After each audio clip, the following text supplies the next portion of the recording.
কিভাবে আপনি আপনার Gmail account log out or করবেন। ফ্রেন্ডস, ধরুন আপনার জিমেল অ্যাকাউন্ট আপনি অন্য কারো মোবাইল বা কম্পিউটারে লগ ইন করেছেন, এবার লগ আউট করতে ভুলে গেছেন।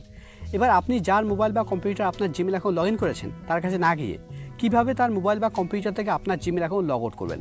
ফ্রেন্ডস, আমি এই ভিডিওতে সেটাই দেখাচ্ছি কীভাবে আপনি আপনার Gmail account log out or করবেন। তো জিমেল অ্যাকাউন্ট অন্য কারো মোবাইল বা কম্পিউটার থেকে লগ আউট করার জন্য আর Gmail account log out or করার জন্য আপনাকে জিমেলে আসতে হবে। জিমেলে আসার পর একদম উপরে ডান দিকে দেখুন প্রোফাইল লোগো শো করছে, আপনাকে প্রোফাইল লোগোতে ক্লিক করতে হবে। প্রোফাইল লোগোতে ক্লিক করলেই আপনার জিমেল অ্যাপে যেগুলো জিমেল আইডি লগ ইন করা আছে সবগুলো এখানে শো করবে। তো আপনি যে Gmail account log out or করতে চাইছেন সেই জিমেল আইডি আপনি সিলেক্ট করে নেবেন, সেই জিমেল অ্যাকাউন্ট আপনি সিলেক্ট করে নেবেন। আমি এই Gmail account log out or করতে চাইছি, তার জন্য এটা সিলেক্ট করে নিয়েছি।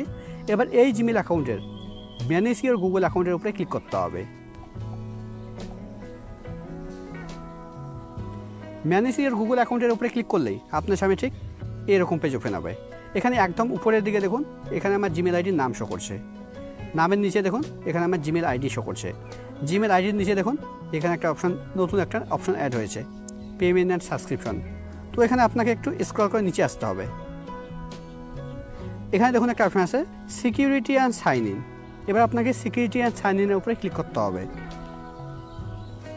সিকিউরিটি অ্যান্ড সাইন ইনের উপরে ক্লিক করার পর এবার স্ক্রল ডাউন করে নিচে আসতে হবে।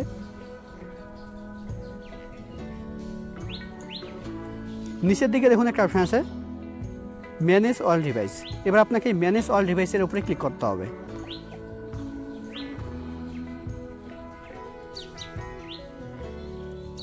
ম্যানেজ অল ডিভাইসের উপরে ক্লিক করলেই আপনার জিমেল অ্যাকাউন্ট যেগুলো মোবাইল বা কম্পিউটারে লগ ইন করা আছে সবগুলো এখানে শো করবে। তো আপনি যে মোবাইল বা কম্পিউটার থেকে লগ আউট করতে চাইছেন আপনি সেটার উপরে ক্লিক করবেন। আমি এই মোবাইল থেকে লগ আউট করতে চাইছি, তার জন্য আমি এর উপরে ক্লিক করছি। এবার মোবাইলের স্ক্রিন লক দিতে হবে। আপনার ক্ষেত্রে জিমেল আইডির পাসওয়ার্ডও চাইতে পারে। এবার সাইন আউটে ক্লিক করতে হবে। এই সাইন আউটে ক্লিক করলেই আমার এই মোবাইল থেকে লগ আউট হয়ে যাবে। এবার আবার সাইন আউটে ক্লিক করতে হবে। এবার নিচে আসছি, দেখুন আমি যে মোবাইল থেকে লগ আউট করলাম সেই মোবাইল থেকে লগ আউট হয়ে গেছে। তো আপনি এইভাবে আপনি আপনার জিমেল অ্যাকাউন্ট লগ আউট করতে পারবেন।